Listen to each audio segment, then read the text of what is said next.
Hello my dear students, फिर से आपका स्वागत है आपकी फिजिक्स की क्लास में। हमने लास्ट लेक्चर में देखा what is meaning of motion. हम बेसिक कॉन्सेप्ट देख रहे हैं काइनेमेटिक्स के, मोशन के, और हम पढ़ रहे हैं chapter number 3 that is motion in a straight line, या फिर उसे हम कह सकते हैं वन डायमेंशन मोशन।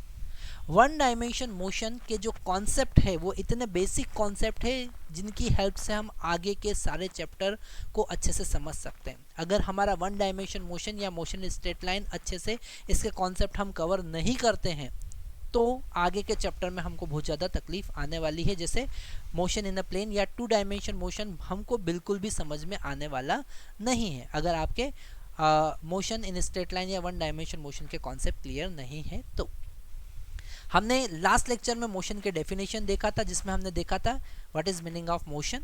हमने देखा था different type of motion, curve linear motion, rectilinear motion, मतलब कि लीनियर मोशन जिसमें बॉडी अपनी पोजीशन चेंज करती है या तो स्ट्रेट पाथ पे या कर्व्ड पाथ पर। हमने देखा था रोटेशनल मोशन और ट्रांसलेटरी मोशन, या फिर लीनियर मोशन और रोटेशनल मोशन को किस तरीके से हम डिफ्रेंशिएट कर सकते हैं, ये भी हमने बेसिक कॉन्सेप्ट देख लिया था। और लास्ट कैटेगरी हमने मोशन की देखा था जिसको हम कहते हैं ऑसिलेटरी मोशन। और ये ऑसिलेटरी मोशन भी बहुत ज़्यादा इंपॉर्टेंट है क्योंकि इससे रिलेटेड हमको एक कंप्लीट चैप्टर पढ़ना है that is called SHM, simple harmonic motion. और इसके सारे कॉन्सेप्ट हम वेव्स में यूज़ करते हैं, केवल मैकेनिकल वेव्स में नहीं, हम इसके कॉन्सेप्ट इलेक्ट्रोमैग्नेटिक वेव्स में भी यूज़ करते हैं। मतलब कि 11th फिजिक्स इतना इम्पोर्टेंट है जो आपको 12th के कॉन्सेप्ट को समझने में भी हेल्प करेगा। तो यहाँ पर हम बात कर रहे थे मोशन की, और मोशन का सबसे बेसिक कॉन्सेप्ट, सबसे फर्स्ट कॉन्सेप्ट इस लेक्चर में हम कवर करने वाले हैं that is distance and displacement. What is meaning of distance and what is meaning of displacement वो हमको समझना है। सबसे पहले डिस्प्लेसमेंट को समझकर ही हम वेक्टर और स्केलर को डिफरेंशिएट कर सकते हैं। ओके, तो सबसे पहले अगर हमको समझना है what is meaning of distance, तो यहाँ पर जैसा डेफिनेशन लिखा है, distance is the length of path. Okay, length of path is called distance, है ना। जैसे कि ये कोई पार्टिकल यहाँ ए से बी पार्ट पर मूव कर रहा है, ए से बी पॉइंट पर मूव कर रहा है, तो वो ऐसा स्ट्रेट मूव कर सकता है ना। तो ये एक उसका डिस्टेंस हो गया। वो किसी दूसरे पाथ पे मूव कर सकता है, तो यहाँ से ये जो पाथ है, लेंथ, इस पाथ का जो भी लेंथ होगा उसको हम कहेंगे डिस्टेंस। उसको हम क्या कहेंगे? डिस्टेंस कहेंगे, ठीक है। पर अगर हमको डिस्प्लेसमेंट को डिफाइन करना है, जैसा कि यहाँ पे हमारे पास में नेक्स्ट जो टॉपिक है, डिस्टेंस को हम समझ गए, लेंथ ऑफ पाथ, हम इसके न्यूमेरिकल करेंगे तो और बेसिक कॉन्सेप्ट को हम समझ सकते हैं। हमको पूरे पाथ का टोटल लेंथ काउंट करना है, दैट इज कॉल्ड डिस्टेंस। और displacement is defined as the shortest distance between initial and final position. Okay, जैसे कि यहाँ ए और बी का शॉर्टेस्ट डिस्टेंस यहाँ पर आपको ऑरेंज कलर में दिख रहा है ना, जिसको हमने S1 लिखा। ये S1 जो है इट इज द डिस्प्लेसमेंट, यही क्या होगा इसका? डिस्प्लेसमेंट। शॉर्टेस्ट पाथ जो है that is called displacement. Okay, तो distance is the length of path, और अगर आपने इनिशियल से फाइनल पॉइंट को डायरेक्टली कनेक्ट कर दिया तो जो लेंथ आपको मिलेगा, जो डिस्टेंस आपको मिलेगा, वही डिस्प्लेसमेंट होगा।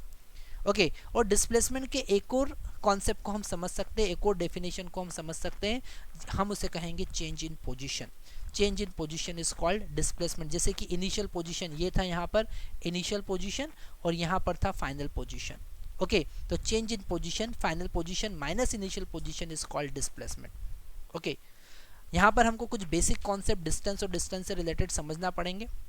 सबसे पहला कॉन्सेप्ट हम यहाँ पर देखेंगे कि दोनों को हम सेम यूनिट में मेजर कर सकते हैं। ओके, मेजर करते ही हैं, both are measured with same unit. दोनों की यूनिट क्या होती है? सेम होती है। जैसे कि मीटर, तो डिस्टेंस को भी मीटर में मेजर कर सकते हैं, डिस्प्लेसमेंट को भी मीटर में मेजर कर सकते हैं। जैसे कि किलोमीटर, जैसे कि सेंटीमीटर, जैसे कि मिलीमीटर, जैसे कि एमस्ट्रॉन्ग, जैसे कि फर्मी। अगर हमको यहाँ पर इनके रिलेशन, बेसिक रिलेशन देखना है तो हम देख सकते हैं। और तो यहाँ पर डिस्टेंस और डिस्प्लेसमेंट को मेज़र करने के लिए हम सेम यूनिट का यूज़ करते हैं। अब जैसे ये जो metre, kilometre, centimetre, millimetre, angstrom, fermi, ऐसे बहुत सारे हमारे पास में डिस्टेंस और डिस्प्लेसमेंट को मेजर, लेंथ को मेजर करने की यूनिट होती है। इनमें बेसिक रिलेशन हमको पता होना चाहिए, क्योंकि उन्हीं के बेसिस पे हम न्यूमेरिकल को करेक्ट कर सकते हैं। ओके, नहीं तो वे गलती होने के चांसेस है, क्योंकि क्वेश्चन में सेंटीमीटर में गिवन है और हमको एसआई सिस्टम में मीटर में फाइंड करना है, तो आपको इंटर रिलेशन पता होना चाहिए। जैसे कि अगर हम किलोमीटर की बात करें, किसकी बात करें, किलोमीटर की बात करें, तो 1 kilometre is equal to 1000 metre होता है। हम लिख सकते हैं 1 किलोमीटर इज इक्वल टू 1000, मतलब 10⁻³ मीटर। ओके, अगर हम सेंटीमीटर की बात करें तो 1 सेंटीमीटर इज इक्वल टू, हम लिखेंगे 10⁻² मीटर। क्यों? क्योंकि 1 मीटर में 100 सेंटीमीटर होते हैं, तो 1 centimetre is equal to 1/100 metre, so that's why 10⁻² metre. Okay, अगर हम मिलीमीटर की बात करें तो हम लिखेंगे 1 millimetre is equal to 10⁻³ metre. अगर हम एमस्ट्रॉन्ग की बात करेंगे तो 1 एमस्ट्रॉन्ग, बहुत इंपॉर्टेंट कॉन्सेप्ट आपको बता रहा हूँ, ध्यान से समझिएगा, 1 angstrom is equal to 10⁻10 metre. Angstrom खुद अपने आप में डिस्टेंस का यूनिट है, आप एमस्ट्रॉन्ग मीटर मत लिखिएगा कभी भी, एमस्ट्रॉन्ग खुद अपने आप में लेंथ का यूनिट है। ओके, 10⁻10 मीटर के बराबर होता है, और इसका जनरली हम यूज करते हैं एटम का रेडियस मेजर करने में, एटॉमिक रेडियस मेजर करने में। हमारे पास में है फर्मी, क्या है, फर्मी। तो 1 fermi is equal to 10⁻15 metre के बराबर होता है। फर्मी का हम यूज करते हैं न्यूक्लियस का रेडियस मेजर करने में। ओके, बहुत 10⁻15 मतलब बहुत ही छोटा हो जाएगा, और इसका हम तो फर्मी मीटर नहीं होता है, फर्मी अपने आप में डिस्टेंस को मेजर करने का यूनिट होता है। तो सबसे बेसिक कॉन्सेप्ट, पहला इंपॉर्टेंट कॉन्सेप्ट आपको याद रखना है कि सबको हम एक ही यूनिट से मेजर करते हैं, हम डिस्टेंस और डिस्प्लेसमेंट को एक ही यूनिट से मेजर करते हैं, और वो हमने बेसिक कॉन्सेप्ट यहाँ पर देख लिया। एक और इम्पोर्टेंट कॉन्सेप्ट, डिस्प्लेसमेंट जो है एक वेक्टर क्वांटिटी है और डिस्टेंस एक स्केलर क्वांटिटी है। डिस्टेंस को डायरेक्ट एड सब्ट्रैक्ट आप कर सकते हो, डायरेक्ट एड करना है डिस्टेंस को, ठीक है, जैसे हम अगर आने वाले न्यूमेरिकल में देखेंगे। डिस्प्लेसमेंट के लिए आपको वेक्टर कैलकुलस पता होना चाहिए, जो कि हम नेक्स्ट चैप्टर में पढ़ेंगे। चैप्टर नंबर 2 में वेक्टर का एक अलग ही पूरा लेक्चर मैं आपको बनाकर देने वाला हूँ, जिसमें सारे कॉन्सेप्ट वेक्टर के और बेसिक कॉन्सेप्ट के साथ में न्यूमेरिकल भी आपको मिलेंगे, एनसीईआरटी के न्यूमेरिकल भी आपको मिलेंगे। आपको जेईई और नीट में जो आए हुए बेसिक क्वेश्चंस है और जो इंपॉर्टेंट क्वेश्चन है उसका भी सॉल्यूशन आपको मिलने वाला है। तो वेक्टर एक अलग ही चैप्टर हम स्टार्ट करेंगे, पर अभी आपको इतना याद रखना है कि डिस्प्लेसमेंट जो है वो एक वेक्टर क्वांटिटी है और डिस्टेंस जो है वो एक स्केलर क्वांटिटी है। ओके, थर्ड इंपॉर्टेंट कॉन्सेप्ट आपको याद रखना है, because displacement is the shortest distance, so it is always less or equal to the distance, it is always equal to less, always less or equal to the distance, distance से हमेशा वो उसके बराबर होता है, छोटा होता है, ठीक है। तो यहाँ पर अगर वो पहले से ही शॉर्टेस्ट पाथ पे चल रहा है तो फिर तो डिस्टेंस और डिस्प्लेसमेंट इक्वल हो जाएंगे, पर अगर वो किसी दूसरे पाथ पे चल रहा है और शॉर्टेस्ट डिस्टेंस कैलकुलेट करना, जैसे कि यहाँ पर ये S2 पाथ पे मूव कर रहा है, तो यहाँ पर डिस्टेंस और डिस्प्लेसमेंट अलग अलग होगा, डिस्प्लेसमेंट छोटा होगा, डिस्टेंस बड़ा होगा। तो ये थर्ड पॉइंट भी आपको बहुत इंपॉर्टेंट है, वो याद रखना है। अब आगे आने वाली स्लाइड में हम देखने वाले हैं बेसिक न्यूमेरिकल। एक ऐसा न्यूमेरिकल हम देखेंगे जिससे आपको डिस्टेंस और डिस्प्लेसमेंट के सारे कॉन्सेप्ट क्लियर हो जाएंगे। तो नेक्स्ट न्यूमेरिकल हम देख रहे हैं।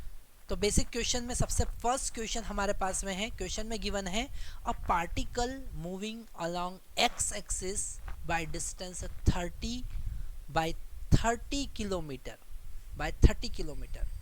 आपने कोऑर्डिनेट ज्योमेट्री 9th क्लास में ही पढ़ा होगा, 10th क्लास में भी आपने कोऑर्डिनेट ज्योमेट्री पढ़ा होगा। आपको एक्स एक्सिस क्या होता है, वाई एक्सिस क्या होता है वो आपको पता है। वो एक्स डायरेक्शन में यहाँ ओ से ए तक 30 किलोमीटर चलता है, फिर ए से बी तक वाई डायरेक्शन में 40 किलोमीटर चलता है, 40 kilometre along the Y axis. Find the distance and displacement, distance और डिस्प्लेसमेंट हमको फाइंड करना है। तो यहाँ पर क्लियरली हमको समझ में आ रहा है कि अगर हम डिस्टेंस कैलकुलेट करेंगे, अगर हम डिस्टेंस कैलकुलेट करेंगे तो distance is the length of path, मतलब ओ से ए तक कैलकुलेट करो और ए से बी तक कैलकुलेट करो। मतलब ओ से ए कितना है, दैट इज 30, और ए से बी कितना, that is 40 is equal to 70 kilometre, that is the distance. Distance कितना आया 70 किलोमीटर। और अगर हम डिस्प्लेसमेंट की बात करें, अगर हम डिस्प्लेसमेंट की बात करें तो डिस्प्लेसमेंट में हमको क्लियरली समझ में आ रहा है शॉर्टेस्ट पाथ, तो ओ से डायरेक्टली बी पे पहुंच जाओ, ठीक है। बहुत इजी मेथड यहाँ पर हमको समझ में आ रहा है कि अगर आपको डिस्प्लेसमेंट कैलकुलेट करना है तो आप डायरेक्ट ओ से ए पहुंच जाओ, डायरेक्ट स्ट्रेट लाइन। ओके, तो ओ बी जो लेंथ होगा दैट इज द डिस्प्लेसमेंट। और इसमें हम ज्योमेट्री का यूज करेंगे। यहाँ पर ये एंगल 90 डिग्री है, यहाँ पर एंगल कितना है हमारे पास में 90 डिग्री। ओके, तो ये एक राइट एंगल ट्राइंगल है और राइट एंगल ट्राइंगल का बेस आपको पता है, आपको उसका हाइट पता है, हाइपोटेनियस कैलकुलेट करना है। तो hypotenuse is equal to root of base का स्क्वायर मतलब ओ ए का स्क्वायर प्लस हाइट का square that is A B square. तो हम यहाँ पर लिखेंगे 30 स्क्वायर प्लस 40 स्क्वायर और उसका रूट, जो कि कितना आने वाला है 50 किलोमीटर। कितना आएगा 50 किलोमीटर। 30 मतलब 900, 40 मतलब कि 1600, दैट इज इक्वल टू 2500 और उसका रूट निकालेंगे 50 किलोमीटर। ये खुद आप थोड़ा सा कैलकुलेट कीजिए। तो यहाँ पर डिस्टेंस कैसे कैलकुलेट करना है, डिस्प्लेसमेंट कैसे कैलकुलेट करना है, ये कॉन्सेप्ट हमको समझ में आए, ठीक है। एक और बहुत इंटरेस्टिंग न्यूमेरिकल हम करने वाले हैं और वो न्यूमेरिकल आपको बिल्कुल भी मिस नहीं करना है क्योंकि उससे हमारे और डिस्टेंस। नेक्स्ट सेकंड न्यूमेरिकल हम देख रहे हैं, ये भी बड़ा इंटरेस्टिंग न्यूमेरिकल है और ये इस टाइप के क्वेश्चंस एग्जाम में आते हैं। जेई की बात करें, नीट की बात करें या बोर्ड की बात करें, वहाँ पर इस टाइप के क्वेश्चन आने के चांसेस है और इससे हमको बेसिक डिस्प्लेसमेंट और डिस्टेंस के कॉन्सेप्ट का पता चलता है। क्वेश्चन में क्या गिवन है जरा देखते हैं। A particle moving on circular path of radius R. Okay, ये पार्टिकल यहाँ पर ऐसे सर्कुलर पाथ पे मूव कर रहा है और इसका रेडियस है आर, हमको यहाँ पर समझ में आ रहा है, ठीक है। ये ऐसे सर्कुलर पाथ पर मूव कर रहा है, दिख रहा है आपको सर्कुलर पाथ। ओके, इस पे मूव कर रहा है। Find distance and displacement after completion of A part हमको सॉल्व करना है। कंप्लीट सर्कल, उसने सर्कल कंप्लीट कर दिया है, यहाँ से वो ए से स्टार्ट हुआ है वापस ए पे पहुंच गया है। तो जब हम डिस्टेंस की बात करेंगे तो डिस्टेंस का मतलब लेंथ ऑफ पाथ, तो वो यहाँ से गया ऐसा गोल गोल गोल गोल घुमा और वापस यहाँ पर आ गया, मतलब उसने कितना लेंथ चला होगा, उसने चला होगा सरकमफेरेंस के बराबर। तो डिस्प्लेसमेंट हुआ डिस्टेंस हुआ 2 पाई आर। कितना हुआ 2 पाई आर। अगर हम डिस्प्लेसमेंट की बात करें, ठीक है, तो डिस्प्लेसमेंट की बात करें, 1 मिनट आप वीडियो पॉज कीजिए और जरा सोचिए कि डिस्प्लेसमेंट क्या होना चाहिए। तो डिस्प्लेसमेंट हमारे पास में यहाँ पर होना चाहिए इज इक्वल टू 0, क्योंकि वो वापस से वहीं आ गया। द शॉर्टेस्ट डिस्टेंस, इनिशियल और फाइनल पोजीशन सेम है, तो चेंज इन पोजीशन क्या हुआ 0। Okay, initial position is equal to final position, so what is the change in position, it is equal to 0। That's why the displacement is equal to 0। किसी भी case में अगर हम पूरे मार्केट में घूमकर आ गए और वापस से उसी सीट पर आकर बैठ गए और कहेंगे कोई अगर आपसे पूछे what is the displacement, you will say it is equal to 0। आप स्कूल जाते हैं, वापस घर आ जाते हैं, आपके स्टडी टेबल पे आकर फिर से बैठ जाते हैं, displacement is equal to 0। Distance cover होगा पर डिस्प्लेसमेंट क्या होगा 0 होगा। ओके, बी पार्ट इसका देखते हैं। यहाँ पर हमने ए पार्ट देखा तो हम यहाँ लिख देते हैं ए। अगर हम यहाँ पर इसका बी पार्ट देखें जो बड़ा इंटरेस्टिंग है, अगर हम बी पार्ट की बात करें तो यहाँ पर हाफ सर्कल कंप्लीट करने के बाद वो कितना डिस्टेंस कवर करेगा और कितना डिस्प्लेसमेंट कवर करेगा, है ना। तो हाफ सर्कल वो ए से स्टार्ट हुआ और यहाँ पर हाफ सर्कल कंप्लीट करने के लिए वो डायगोनल के अपोजिट आ गया, बी पॉइंट पे पहुंच गया। ओके, तो यहाँ पर अगर आपको डिस्टेंस कैलकुलेट करना है, ध्यान से समझना है, अगर यहाँ पर हमको डिस्टेंस कैलकुलेट करना है, वापस से आपको वीडियो पॉज करना है और जरा देखना है कि ए से बी तक आने में उसने कितना लेंथ कवर किया है। जो पाथ वो चला है, कितना चला है, तो वो सेमी सर्कुलर पाथ पर चला है। ओके, आप वीडियो पॉज कीजिए और कैलकुलेट करके बताइए मुझको कि कितना डिस्टेंस चला होगा सेमी सर्कुलर पाथ कितना होगा। तो हमको यहाँ पे समझ में आ रहा है कि total path 2 pi R divided by 2 that is equal to pi R. कितना आया है? पाई आर। ओके, अगर हम डिस्प्लेसमेंट की बात करें, ओके यहाँ पर कॉन्सेप्ट बहुत हमारे चेंज होने वाले हैं।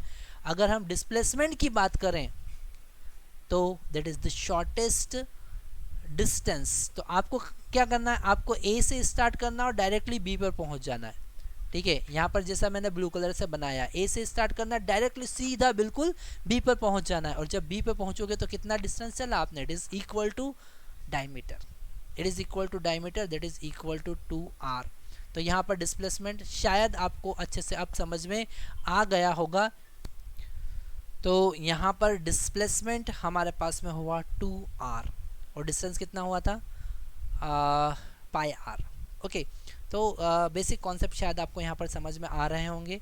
नेक्स्ट हम बात करने वाले हैं सी पार्ट की। ओके, तो हम यहाँ पर नेक्स्ट स्लाइड पे पहुँचते हैं।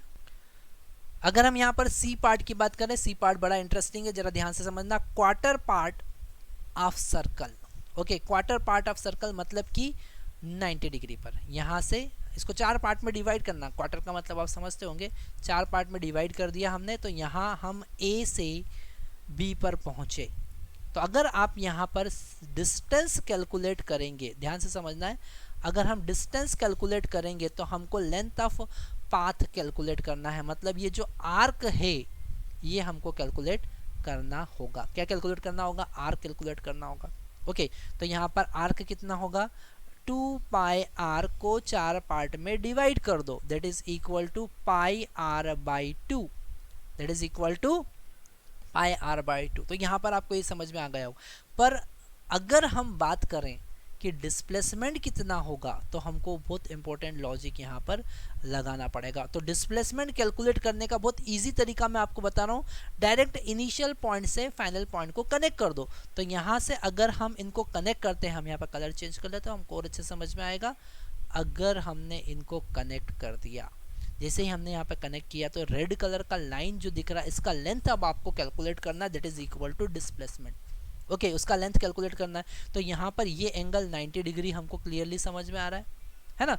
ये लेंथ है, बेस जो है वो r है, हाइपोटेनियस भी r है, सॉरी परपेंडिकुलर भी हाइट है, तो r है, तो हाइपोटेनियस कितना हो जाएगा, r root 2, r square plus r square that is r root 2।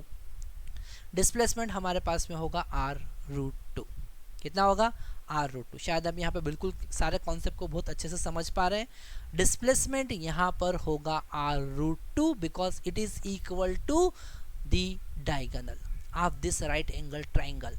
Why it is right angle triangle? Because angle of quarter circle is equal to 90 degree. वो कितना होता है, 90 डिग्री होता है। तो यहाँ पर 90 डिग्री है, तो ये राइट एंगल ट्राइंगल बना, इसका बेस और इसका हाइट इक्वल है, तो हाइपोटेनियस r रूट 2 हो जाएगा। तो सी पार्ट हमने देखा।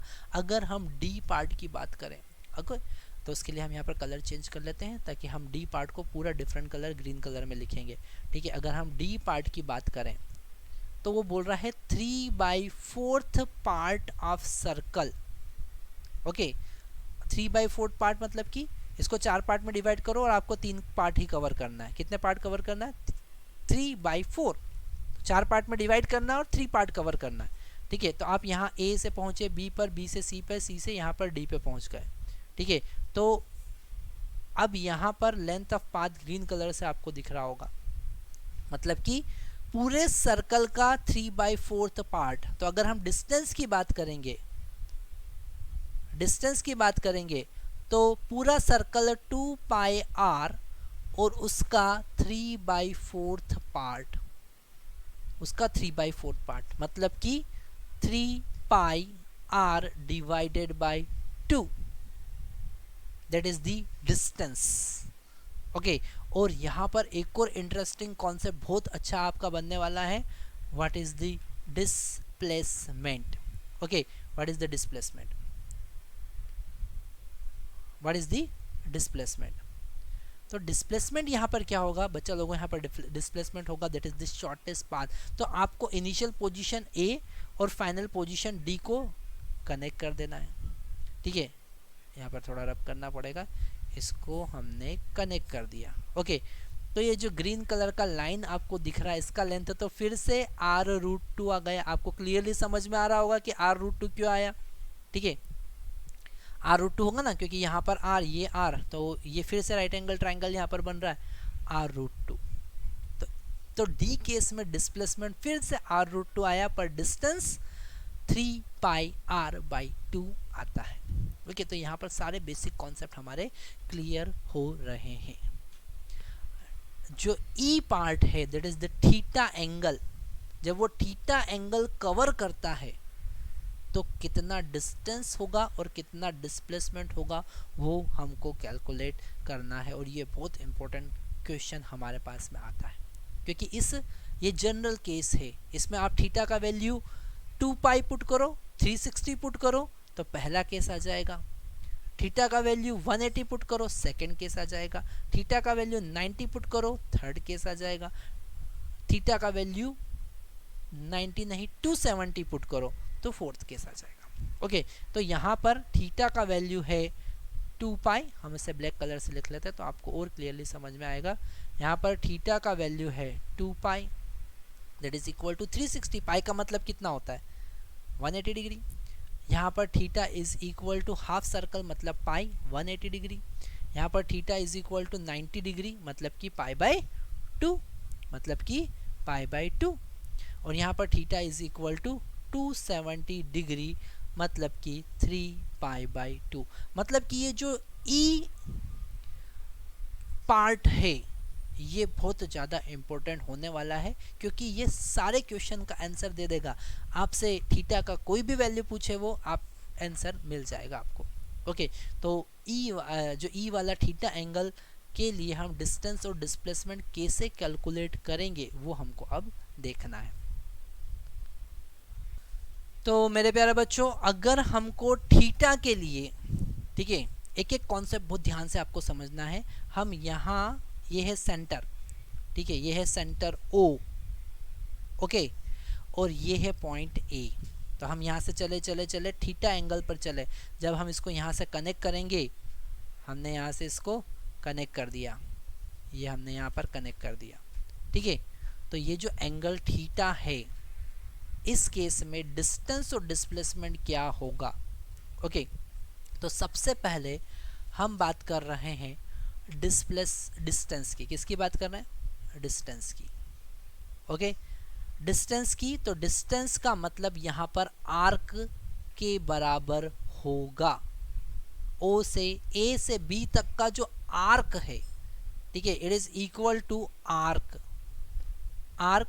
फ्रॉम ए टू बी, क्योंकि आपको लेंथ ऑफ पाथ कैलकुलेट करना है, आर्क। और आपको पता है arc is equal to radius into angle होता है। तो R into theta, very simple, distance आ गया। Arc is equal to angle into radius होता है, ये तो हमको पता ही है। तो यहाँ पर आर इंटू थीटा आ गया। सेकेंड कॉन्सेप्ट है, थोड़ा सा टिपिकल होने वाला है, दैट इज डिस्प्लेसमेंट। ओके, इस केस में अगर हमको डिस्प्लेसमेंट कैलकुलेट करना है तो हम डिस्प्लेसमेंट कैसे कैलकुलेट करेंगे। तो सिंपल सा कॉन्सेप्ट है। डिस्प्लेसमेंट कैलकुलेट करने के लिए आपको क्या करना है, आपको इनिशियल और फाइनल पॉइंट को कनेक्ट कर देना है। ये कनेक्ट कर दिया, ठीक है, यहाँ पर हमने कनेक्ट कर दिया। तो ये जो ए बी लेंथ है ये हमको कैलकुलेट करना है। इसको कैलकुलेट करने के लिए हम पूरा ज्योमेट्री का कॉन्सेप्ट यूज़ करेंगे। यहाँ पर हम ओ से, ठीक है, ये ट्राइंगल बन गया और ट्राइंगल का जो दो साइड है आर है, सामने वाला एंगल थीटा है, आपको उसका बेस कैलकुलेट करना है ना। ये ट्राइंगल कैसा बना, ये ट्राइंगल ऐसा बना। तो यहाँ पर ये जो बेस है, ये वाला जो साइड है ए से बी, ये कैलकुलेट करना है, एंगल है थीटा। तो हम यहाँ पर सिंपल सा कॉन्सेप्ट यूज़ करेंगे। हम यहाँ से इस सेंटर ओ से सामने पे परपेंडिकुलर डाल देंगे। जैसे हमने परपेंडिकुलर डाला, हम यहाँ पर क्या यूज़ कर सकते हैं, हम यहाँ पर 90 डिग्री यूज़ कर सकते हैं, हम यहाँ पर ट्रिग्नोमेट्री लगा सकते हैं, ठीक है। जैसे हमने यहाँ पर परपेंडिकुलर ड्रॉ किया, परपेंडिकुलर ड्रॉ कर दिया यहाँ पर, ठीक है। तो ये एंगल हो गया θ/2, ऊपर वाला भी एंगल कितना हो गया θ/2, और एक एंगल हो गया 90 डिग्री। तो हम यहाँ पर sin थीटा लगा सकते हैं। sin θ/2 लगाओ जल्दी से, sin θ/2, है ना। तो थीटा के सामने वाला जो होता है वो होता है परपेंडिकुलर। मान लेते हैं ये पॉइंट M है, तो यहाँ पर AM हमको मिला perpendicular divided by hypotenuse that is equal to R. इस ट्रायंगल की बात कर रहा हूँ, ये जो आपको वॉयलेट कलर में दिख रहा है, इस ट्रायंगल की मैं जो ड्रॉ कर रहा हूँ, इस ट्रायंगल की बात कर रहा हूँ। थीटा के सामने वाला परपेंडिकुलर और 90 के सामने वाला हाइपोटेनियस, तो ये 90 के सामने वाला जो है वो हाइपोटेनियस है that is equal to R, और थीटा बाई 2 के सामने वाला जो है वो है परपेंडिकुलर। तो ए एम बाई आर, तो यहां से ए एम का वैल्यू हमको पता चला आर साइन थीटा बाई 2, और डिस्प्लेसमेंट ए से बी, डिस्प्लेसमेंट ए से directly B that is equal to 2 A M, तो हमको मिल जाएगा 2r sine theta by 2। Okay, 2r sine theta by 2। तो यहाँ पर हमको हमारा डिस्प्लेसमेंट भी पता चला और हमको डिस्टेंस का भी पता चला। हमने जो सिंपल सा, यहाँ पर कोई नई बात नहीं है, यहाँ पर हम बेसिक मैथमेटिक्स, बेसिक ज्योमेट्री जो आपने 9th क्लास में 10th क्लास में पढ़ा है उसी का यूज़ कर रहे हैं। इसका मतलब अगर हमारे फिजिक्स के कॉन्सेप्ट को क्लियर करना है, अच्छे से बेसिक कॉन्सेप्ट अगर हमको समझना है, तो हमारा बेसिक मैथमेटिक्स सबसे ज़्यादा स्ट्रांग होना चाहिए।